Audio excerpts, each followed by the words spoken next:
그 경전들의 엄청나게 많은 리스트들의 메시지들이 있고 그 경전들의 내용은 종종 충돌됩니다. 요게 문제예요. 경전은 엄청나게 많은데 그 안에 메시지들도 충돌이 됩니다.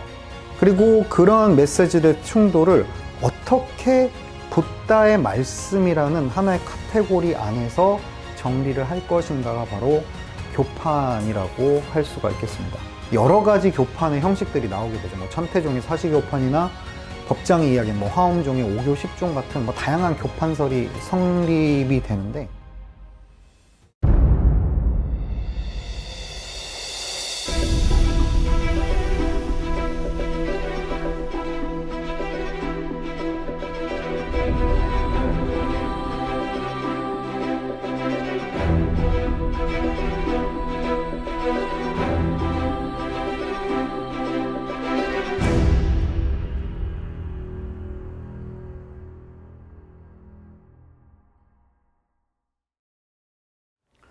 오늘 강연을 한번 시작을 해보겠습니다. 저번 시간에 저희는 이제 불교의 중국화와 관련된 그 불교 지성전통과 그 불교의 지성전통의 문제의식 속에서 보았던 불교에 대한 이야기를 했습니다. 그리고 제가 거기서 의도했었던 질문은, 여러분들에게 드리고 싶었던 질문은, 결국은 우리가 윤회라고 하는 인도의 세계관을 받아들이지 않을 때 불교의 깨달음은 과연 어떤 의미일까요? 라고 하는 질문이었습니다. 오늘도 약간 비슷한 구조의 질문과 그리고 내용을 가지고 왔습니다. 지금부터 말씀드릴 이야기는 기본적으로는 1500년 전에 있었던 역사적인 이야기들이고, 그 당시에 동아시아 불교인들이 불교를 어떻게 이해했는지에 대한 내용입니다. 그리고 그 핵심은 한문불전을 통해서 불교, 이때 불교라는 것은 집단으로서의 불교가 아니라 부처의 가르침이라는 것을 한문불전을 통해서 이해를 했다는 의미에서의 불교입니다.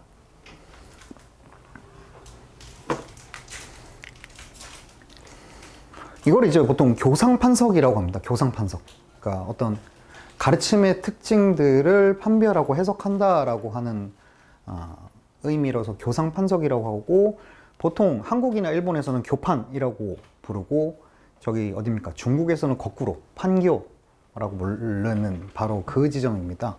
그리고 저번에 이길찬 선생님 수업 강의에서도 나왔던 이야기지만, 이 교판이라는 것 자체가 동아시아 불교의 어떤 대단한 특징처럼 여겨지는 부분들이 있습니다.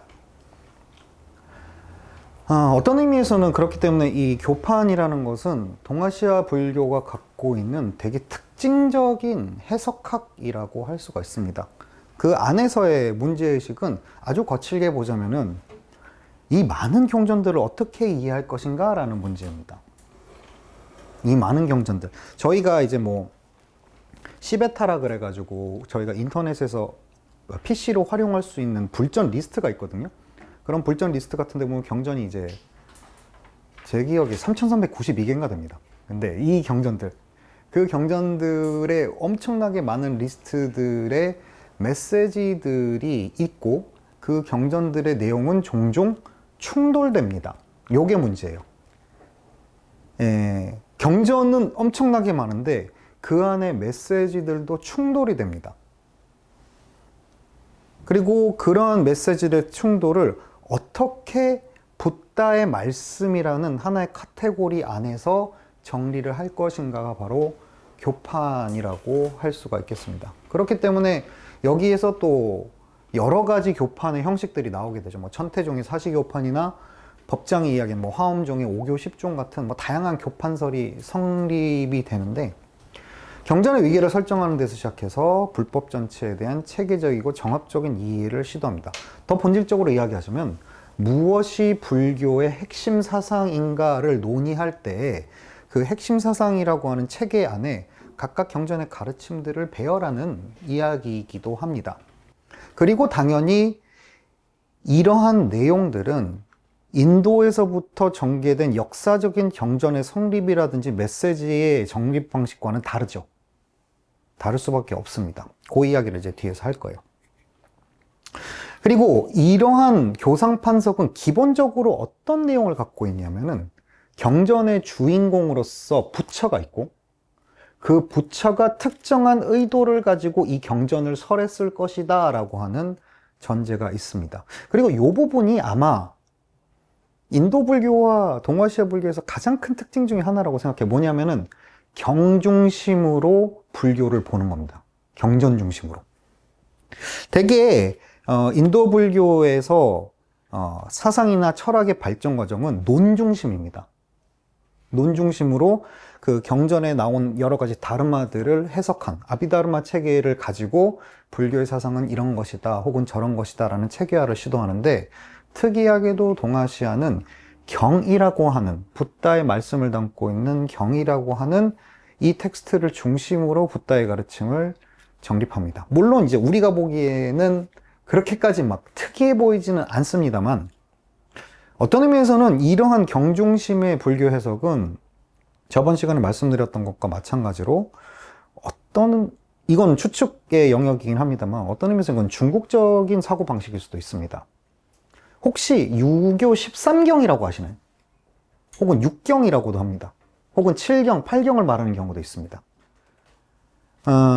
유가의 어떤 그 사상 전통 중에 경학이라고 하는 전통이 있는데, 그런 경학에 보면은 뭐 시, 서, 예, 악, 역,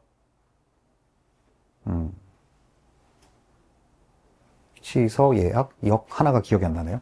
하여튼 6가지의 경전이 있어요. 공자시대 때부터 내려온 경전이 있고, 그리고 그 경전에 논어를 더해서 7경을 이야기하기도 합니다.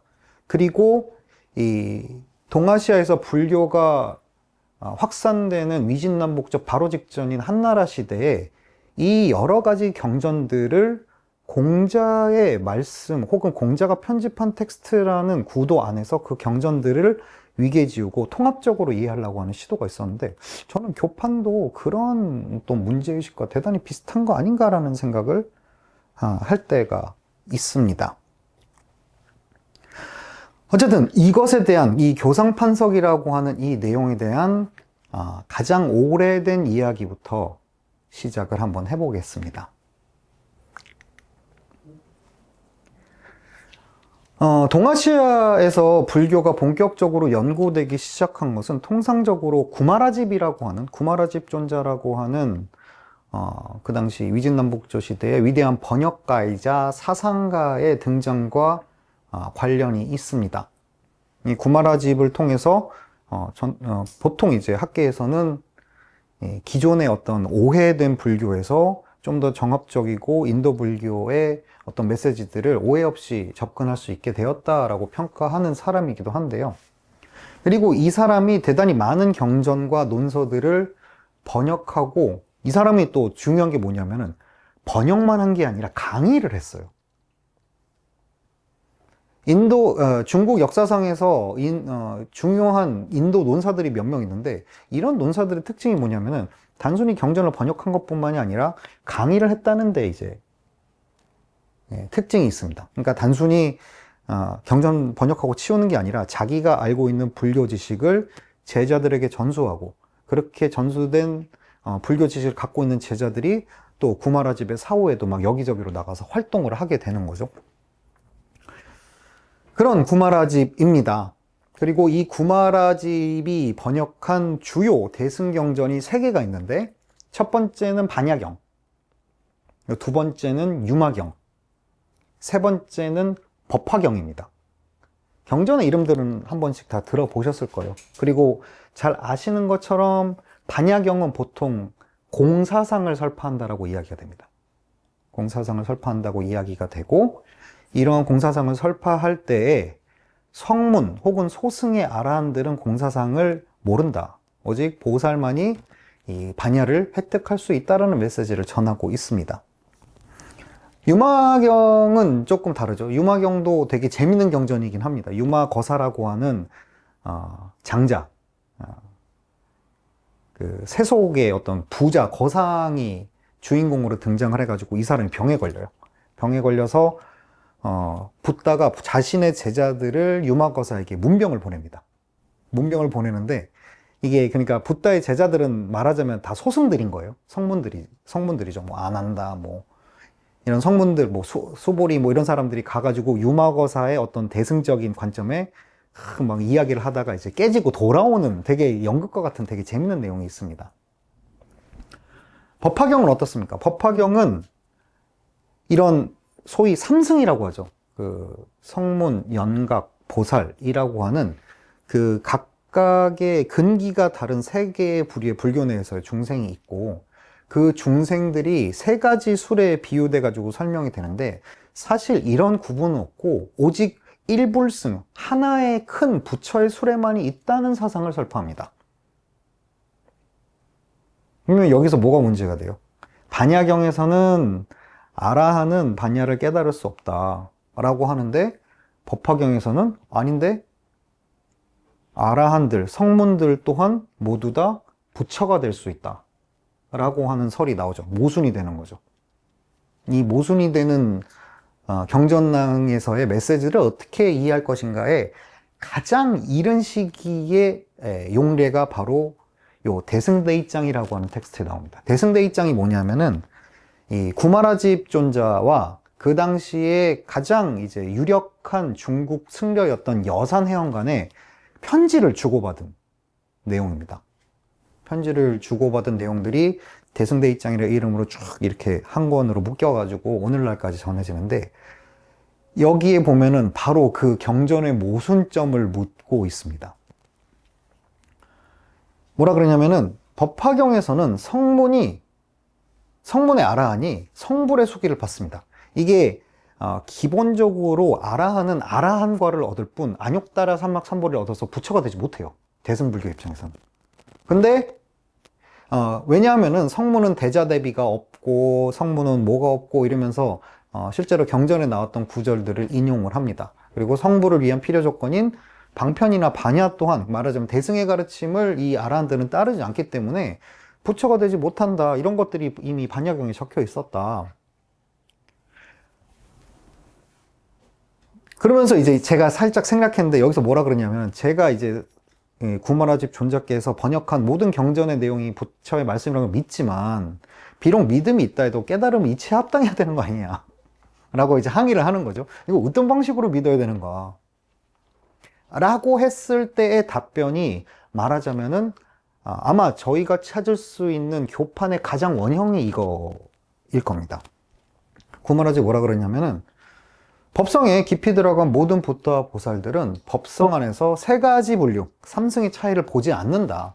이미 법성에 깊이 들어간 그런 분별은 없기 때문이다. 다만 중생을 제도하기 위해서 세 가지 품, 성문, 연각, 보살이 있다고 설할 뿐이다.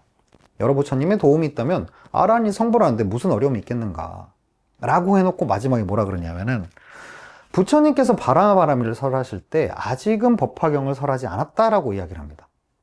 이것은 여러 부처님께서 열반에 드시려고 할 때 마지막으로 청정한 대중것에 설하신 비밀스러운 가르침입니다 라고 이야기를 끊습니다. 이게 뭐냐면은 법화경에는 그 구절이 나와요. 지금이 내가 성불한 지 40년이 되었다 라는 구절이 나옵니다. 그리고 석가모니가 이제 전승상 그 계산 대충 해보면은 이제 성도하신 것이 36세이고 그로부터 한 44년 5년 살다가 돌아가셨거든요. 입적하셨는데 그러면 이제 이 법화경이라는 경전은 죽기 몇 년 전에 거의 최후의 가르침과 비슷한 시기에 설한 마지막 가르침이 되는 것입니다. 무슨 말이냐면은 구마라집의 설명은 반야경을 설하실 때는 이미 이 법화경에 비밀스러운 가르침을 의도는 하고 있었지만 중생들의 교화를 위해서 먼저 설하지 않으셨다라고 하는 이야기가 됩니다.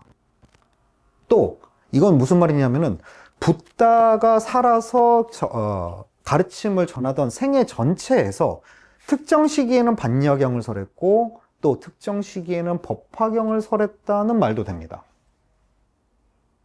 그러니까 이 경전들은 시간적인 순서와 안배가 있었기 때문에 요렇게럼 각자가 모순돼 보인 설명을 하는 것처럼 보이지만 그 순서와 의도를 놓고 본다면은 이것은 모순되지 않는다라고 하는 가르침이 여기에서 처음으로 나오는 거죠. 요게 구마라집이 보통 412년 내지는 413년에 사망했다고 하니까 아마 5세기 아주 극초반에 있었던 문답이라고 생각하시면 됩니다. 그리고 그 이후로 어느 정도 이 경전들을 어떻게 줄 세워야 될지에 대한 아이디어가 제공이 됐던 것 같아요. 이게 이제 분명하게 텍스트로 보여드리려면 너무 길어가지고 요약적으로 말하자면은 성도 후에는 이 성문들을 위해서 사정제와 팔정도를 설하고 또 이제 연각들을 위해선 12연기를 설했다. 두 번째, 구마라집에 의해서 성문 연각 보살의 3승을 설한 반야경과 1승을 설한 법화경의 설은 모순되지 않으며 그 논지는 3승에서 1승의 가르침으로 이행되는 연속성이 있는 것으로 여겼다. 그리고 아라한도 성불할 수 있다는 법화경의설이 붓다의 최종적인 입장으로 확정되었다라고 하는 아이디어를 갖게 됩니다. 그러니까 이 구마라집 번역한 경전 중에서 구마라집이 생각하기에 법화경이 가장 붓다의 최종설, 즉 모든 중생, 성문 연각 보살은 다 1승으로서 성불할 수 있다는 것이 붓다의 최후의 가르침이다라고 이해를 하게 된 거죠. 그 다음이 재밌습니다. 그 다음에 소위 말하는 대반열반경이 역출이 돼요. 이게 416년에서 423년 사이의 역출입니다. 그러니까 말하자면은 구마라집 사후 거의 직후에 이 대반열반경이 역출이 되죠. 그리고 이 열반경이라는 경전은 뭡니까? 붓다가 최종적으로 열반할 때, 즉 마지막 유언을 담고 있는 경전입니다.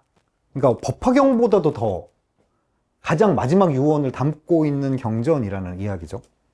그리고 이 대반열반경의 가장 중요한 메시지는 법신은 상주한다. 그리고 모든 중생은 불성을 지니고 있다. 라고 하는 메시지입니다. 법화경이 불교를 믿는 사람 중에서 성문, 연각, 보살들이 다 부처가 된다라는 어떤 보편적인 구원론을 설했다면은 대반열반경은 그것을 확장시켜버려요. 왜냐하면은 대반열반경에서는 일천제라고 하는 존재들이 나옵니다. 일천제는 선근이 끊겨가지고 성불할 수 없는 존재를 이야기합니다. 성불할 수 없는 존재를 이야기를 하는데 대반열반경에서 뭐라 그러냐면은 모든 중생에게 불성이 있고 그렇기 때문에 일천제 또한 성불할 수 있다라고 하는 이야기를 합니다. 말하자면은 이 구도상에서 그리고 대반열반경이 붓다의 마지막 유언이라는 점에서 본다면은 이 경전의 내용들은 붓다가 중생을 구원하는 그 외연들을 점점 확장해가지고 모든 중생으로까지 불교 내부의 중생이 아니라 불교 외부의 중생까지도 다 구원하는 일종의 보편 구원론으로서 불교의 이야기들이 이해가 됐다는 거죠. 그래서 이 대반열반경이 역출된 이후에 이 기존에 있었던 구마라집이 번역한 경전 가장 마지막에 대반열반경이 붙어가지고 말하자면은 성도 후부터 마지막 사성제와 팔정도에서부터 모든 중생의 불성이 있다는 설까지가 아주 아름답게 체계화가 될 수 있게 되는 겁니다. 근데 또 여기에서 또 하나 문제가 생겨요. 뭐냐면은 대방광불 화엄경, 우리가 화엄경이라고 부르는 경전이 또 이 418년에서 20년간에 번역이 됩니다. 그러니까 거의 동시에 열반경과 화엄경이 번역이 돼요.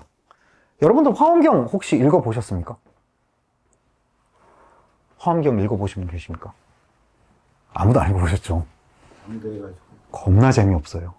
근데 화엄경의 특징이 있습니다. 화엄경은 그 설법의 시작이 어디서 하냐면 정멸도량에서 시작합니다. 이때 정멸도량이라는 것은 붓다가 최초의 깨달음을 얻던 보리수 아래가 이 화엄경 무대의 시작이에요. 그리고 그 무대에서 올라가가지고 온갖 하늘을 돌아다니면서 이야기하는 내용들이 화엄경에 계속해서 나옵니다. 그리고 그 내용은 무엇이냐? 보살이 어떻게 수행을 해야 되는가에 대한 내용으로 가득 차 있습니다. 그러니까 무대상으로도 열반경이 붓다의 마지막 순간을 이야기한다면은 화엄경은 붓다의 최초의 순간부터 시작을 합니다. 붓다가 이제 깨달은 최초의 순간부터 시작을 하죠. 근데 깨달은 최초의 순간에 나오는 내용들은 십주, 십행, 십회양, 뭐 십지 혹은 입법개품까지도 모두 다 보살의 수행과 그 계위들에 대한 설명으로 이루어져 있습니다.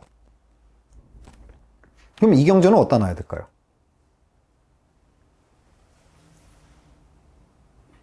지금 보면은 요 사성제부터 쫙 내려가는 게 깔끔해 보이잖아요. 근데 갑자기 내가 그 붓다께서 가장 처음 깨달았던 이 배경이 갑자기 보살만의 수행으로 튀어나왔어요. 그래서 이거는 별개의 가르침으로 빠집니다. 별개의 가르침으로 빠져요. 여기에서 돈교와 점교라고 하는 구분이 나옵니다. 돈점이라고는 들어보셨죠? 돈교, 점교. 그러니까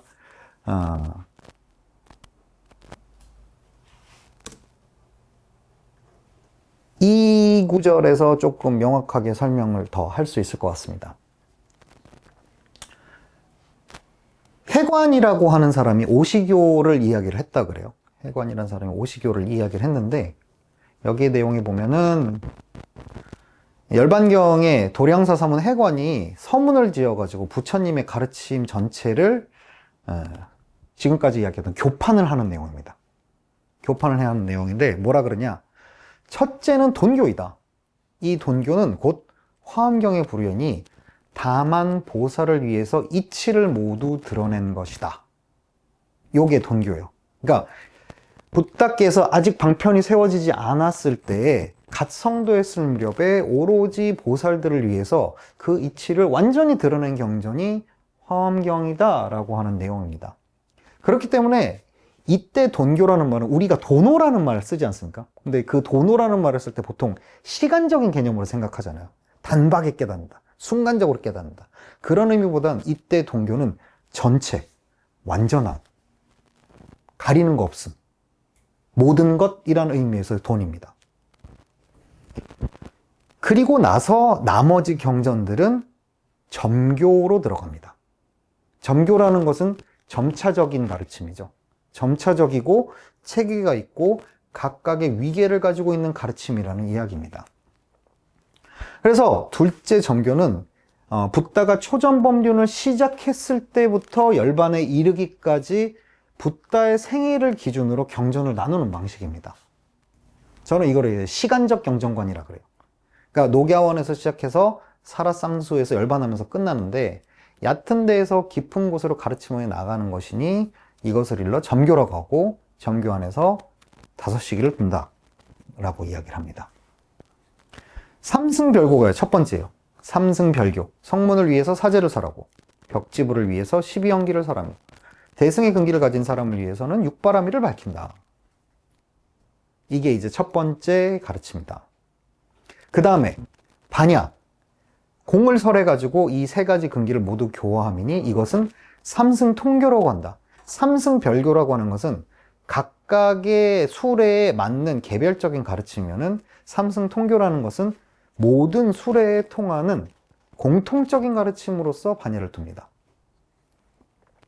그리고 세 번째 정명, 사익은 요거는 정명경이 아까 말씀드렸던 유마경의 다른 이름입니다. 그리고 사익경은 주로 뭘 하냐면은 보살을 드높이고 성문을 약간 누르는 경전이니 요것을 억양교라고 한다. 그러니까 누르고 억압하는, 소승을 눌러주고 대승을 높이는 경전, 가르침이다. 라고 이 세 번째를 둡니다. 그리고 네 번째는 뭐냐? 이러한 삼승의 가르침들을 하나의 궁극으로 돌아오게 하는 게 바로 법화경이다. 이것을 동기교, 모두 함께 돌아가는 가르침이라고 한다. 그리고 마지막에 열반은 상주교, 불성의 영원함, 법신의 영원함을 설하는 상주교라고 한다. 즉 붓다의 가르침은 사성제에서 시작해서 불성의 상주로 끝난다. 혹은 법신의 상주로 끝난다. 요게 붓다의 가르침의 체계이다 라고 이해를 한 거죠.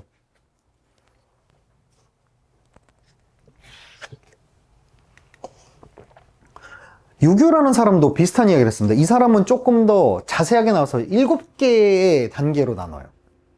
그래서 중생의 근기가 달라서 가르침의 내용이 다르니까 이런 가르침에 7단계가 있다.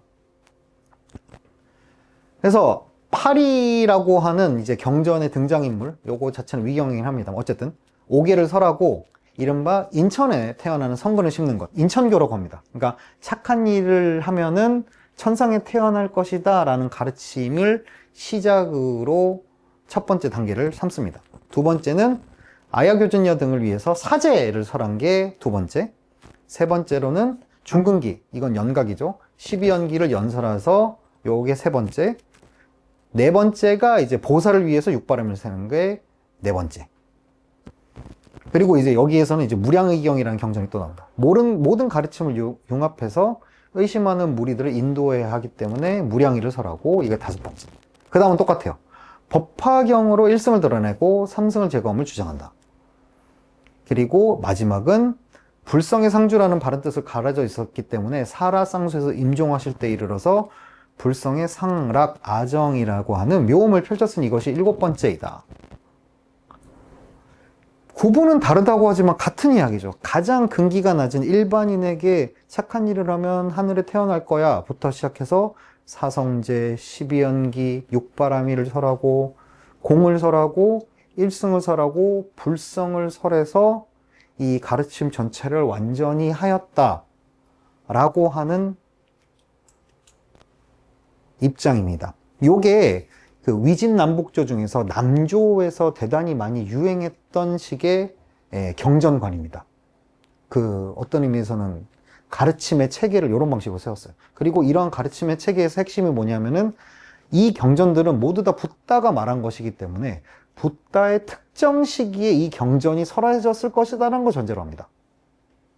이게 그러니까 우리가 오늘 보면 말이 안 되죠. 대승경전이 정말로 붓다가 설한 것인가? 라고 하면은 보통 대승경전은 기원 전후부터 시작해가지고 새롭게 찬술된 경전군이라고 생각하잖아요. 그런데 이 사람들은 한문으로 번역된 인도 전래의 경전들은 모두 다 적어도 그 번역이나 어떤 유통 과정에 문제가 없는 이상은 다 붓다의 말씀으로 보고, 그러면 이 안의 가르침들을 어떻게 붓다의 생애 속에서 이해할 것인가? 라는 문제의식을 가지고 전체를 체계화 시킨 겁니다. 어떤 의미에서는 조금 뭐라 그래야 돼? 소박한 방식일 수도 있죠. 그리고 동시대에 중국인들 중에도 이거에 대해서 비판하는 사람도 있었습니다. 그것도 보여드릴게요. 이 법상이라고 하는, 잘 안 알려져 있을 겁니다. 법상이라고 하는 이분이 이제 교적의라는 걸 써가지고 이 돈점 뭐 오시 7개, 뭐 7개 오시교 이런 거에 대해서 비판을 쭉 합니다. 막 이런 이야기들을 하는데 이거 다 천착이 지나지 않는다라고 하면서 새로운 또 이 교판론과 경전관을 보여줍니다. 그리고 여기에 나타나는 내용들은 기존의 어떤 그 붓다의 생애에 맞춰가지고 경전이 설해졌다고 하는 것에 반박하면서 자신의 또 독자적인 경전관, 그러나 여전히 인도적인 경전관과는 조금 거리가 있는 경전관들을 제시합니다.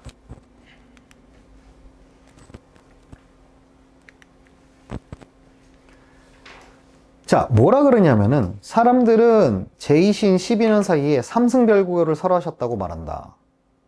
그러면서 되게 재밌는 주장을 해요.